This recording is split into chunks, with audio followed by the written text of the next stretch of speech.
देखो homogeneous function है, partial differential the next topic. देखो होमोजीनियस फंक्शन के अंदर an expression of the form a naught x power n plus a one x power n minus one into y plus a two into x power n minus two into y two plus on up to a the power n into y the power n, in which every term is of the form of nth degree is called a homogeneous function of degree n। देखो कहते कोई expression हो, ठीक है, इस form कि हर term की जी degree हो एन हो। कहने का मतलब कि देखो इतने एक्स की पावर की एन है, इतने एक्स की पावर एन माइनस वन है, बट वाई की पावर कितनी होगी वन, तो इनकी डिग्री कितनी बन जूगी एन। देखो इतने एक्स की पावर एन माइनस टू है, वाई की पावर टू है, तो डिग्री की बन जूगी एन, इतने वाई की पावर एन है। कि सारिਆਂ ਦੀ हर टर्म की जी डिग्री है वो हो सेम हो, ठीक है। फॉर एग्जाम्पल देखो एक्स की पावर 5 प्लस एक्स की पावर 4 इंटू वाई की पावर 1 प्लस 2 इंटू एक्स की पावर 3 इंटू वाई की पावर 2 प्लस 4 एक्स की पावर 2 वाई की पावर 3 प्लस 5 एक्स की पावर 4 वाई की पावर 1 प्लस एक्स वाई की पावर 5 एक्स की पावर 0। देखो इन्हें हर टर्म की पावर कितनी है 5 है, यानी कि डिग्री 5 होगी। 4 प्लस 1 5 होगी, 3 प्लस 2 5 होगी, 2 प्लस 3 5 होगी, 4 प्लस 1 5 होगी, 0 प्लस 5 5 होगी, ठीक है। It is a homogeneous function, ठीक है। यानी कि होमोजीनियस फंक्शन के अंदर जिन्हों की डिग्री सारी टर्म्स की हो सेम हो, ठीक है। फॉर एग्जाम्पल देखो एक्स की power 2 plus x y plus y square, it is also homogeneous function. देखो इहदे डिग्री की सी 5, इहदे की डिग्री 2, देखो 2 1 1 2 वाई स्केयर 2, ठीक है। अनदर एग्जाम्पल देखो x cube plus x square y plus 5 x y square plus y cube, ठीक है। It is a homogeneous function of degree 3 3 2 plus 1 3 1 plus 2 3 y की पावर 3, ठीक है। देखो कहने का मतलब ये है कि होमोजीनियस फंक्शन च डिग्री हर टर्म की होनी चाहिए, सेम होनी चाहिए, ठीक है। देखो ये भी टर्म है, फर्स्ट टर्म है, इनकी पावर भी 5 होगी, सैकेंड टर्म है, इनकी पावर भी की होगी, डिग्री की होगी 5, क्योंकि देखो इनकी पावर 4 है, इनकी 1 है, 4 प्लस 1 की जो 5। नैक्सट टर्म अपनी की है 2 x cube y square, x की पावर 3 है, वाई की पावर 2 है, तो इन्हें डिग्री कितनी बन गई 5। Next 4 x square y cube है, इहदे पावर 2 है, इहदे पावर 3 है, तो डिग्री की बन जूगी 3। एक्स की 4 वाई की पावर 1, ठीक है, डिग्री की बन गई 5। 0 तो 5 की बन जूगी 5, ठीक है। इहदा मतलब कि it is a homogeneous function of degree 5। हुण देखो this can be written as this highest power x की common into a naught plus a one upon into च वाई अपॉन एक्स, यानी कि वाई अपॉन एक्स का मतलब है अगर वाई है तो अपॉन च एक्स होना चाहिए, अगर वाई स्केयर है तो अपॉन एक्स स्केयर होना चाहिए, वाई क्यूब है तो अपॉन च एक्स क्यूब होना चाहिए, वाई की पावर एन है तो एक्स की पावर एन होनी चाहिए, ठीक है। फॉर एग्जाम्पल देखो हम इहदे चो एक्स की पावर हाईएस्ट कॉमन आ रही है 3, तो इत्थे की बन जूगा 1 plus x square into y upon x cube plus 5 into y square by x cube plus y cube upon x cube. This one cancel out, this one cancel out. देखो x cube into 1 plus y upon x plus y square upon x square plus y cube by x cube, ठीक है। It is a homogeneous function of degree 3। देखो form बन गई ना, यानी कि कहने का मतलब ये है कि जी होमोजीनियस फॉर्म होंगे ना कि होंगे x the n into function of y upon x. It is a homogeneous function of degree n. देखो y upon x y square by x square y cube by x cube, it is a homogeneous function of degree 3। Next देखो another example x की power 6 minus x की power 5 y की power 1 plus 2 x की power 4y²।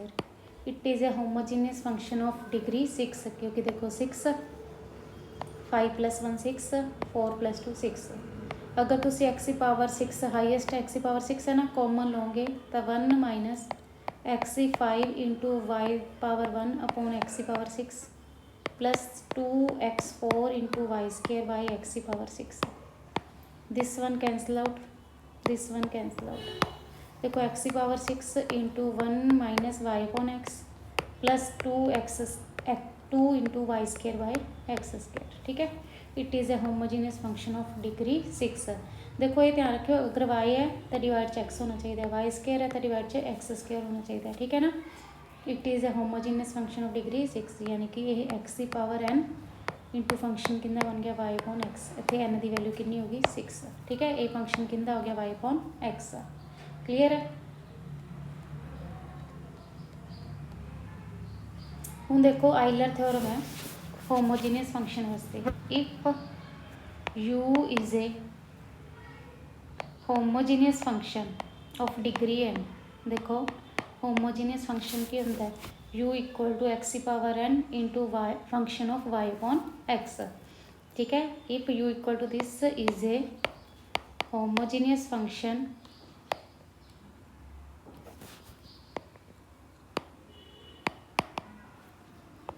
in x and y of degree n, then Euler theorem की कहती है x कर लियो अपॉन कर लो एक्स प्लस वाई कर लियो अपॉन कर लो वाई किंदे इक्वल होंदा है n इंटू यू दे। ठीक है, देखो थ्योरम वेरीफाई करनी भी आती है। Euler theorem on homogeneous function state and prove आती है। If u equal to this is a homogeneous function in x y of degree n, then x कर लियो अपॉन कर लो एक्स प्लस वाई कर लियो अपॉन कर लो वाई किंदे इक्वल होंदा है n इंटू यू दे। देखो u इक्वल टू एक्स की power n into function of y upon x है। देखो तुम कर लियो अपॉन कर एक्स चाहिए, कर लियो अपॉन कर वाई चाहिए, किंदे इक्वल हो जाए n इंटू यू दे। कर लियो अपॉन कर एक्स फाइंड करो। देखो differentiate with respect to x, यानी कि y as a constant partial derivative. ठीक है, एक्स की power n same function y upon x है तो f dash y upon x into y upon x का डेरिवेटिव की आ जाएगा, क्वेश्चन रूल लगा दो एक्स दी स्केयर। ठीक है, एक्स सेम वाई का डेरिवेटिव 0 क्योंकि विद रिस्पेक्ट टू एक्स कर रहे हैं, माइनस वाई सेम एक्स का derivative 1 plus second function same first का डेरिवेटिव एन एक्स की पावर n माइनस 1। सिमिलरली कर लियो अपॉन कर लो वाई फाइंड करांगे। First function same derivative of second f dash y upon x, y upon x का derivative करांगे। Again quotient rule apply कर दो, डिवाइड द स्केयर, डिवाइड वाले फंक्शन सेम ऊपर वाले फंक्शन का डेरिवेटिव, वाई का derivative with respect to y 1 होगा, माइनस वाई सेम एक्स का derivative with respect to y की होगा 0 प्लस फिर second function same first function का डेरिवेटिव की जो 0 क्योंकि फंक्शन की एक्स की power n differentiate with respect to की कर रहे हैं पार्शली वाई। ठीक है, पार्शली डिफ्रेंशिएट करांगे विद रिस्पेक्ट टू वाई तो एक्स की अंदर डेरिवेटिव की होगा 0। देखो थोड़े को कर लियो अपॉन कर एक्स भी आएगा, कर लियो अपॉन कर वाई भी आ गया, लेफ्ट हैंड साइड से यूज़ कर दो। ठीक है,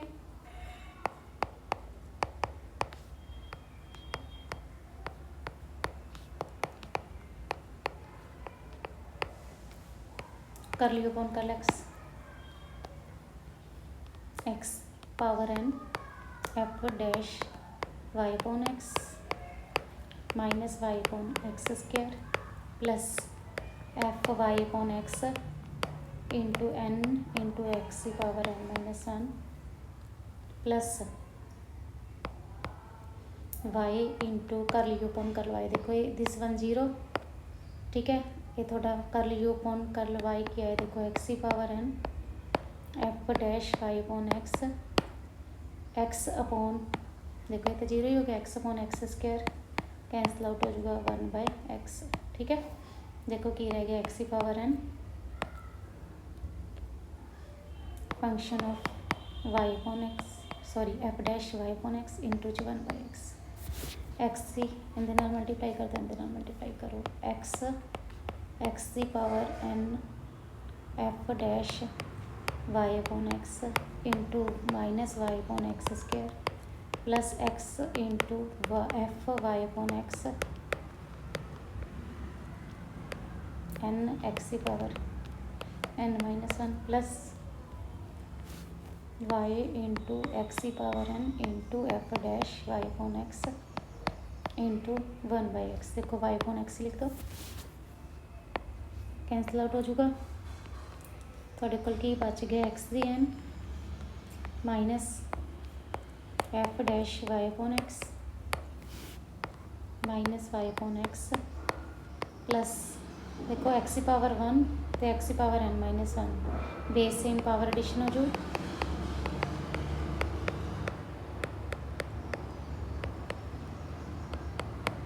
सेम देखो प्लस सॉरी आ माइनस इतने लगा ही दिता सी, ठीक है।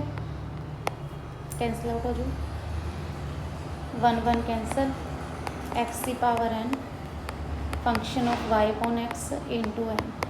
देखो एन तो चाहिए ही है, ये थोड़ी कहती वैल्यू सी यू दी इक्वल टू कहते आ गया राइट हैंड साइड पे, ठीक है।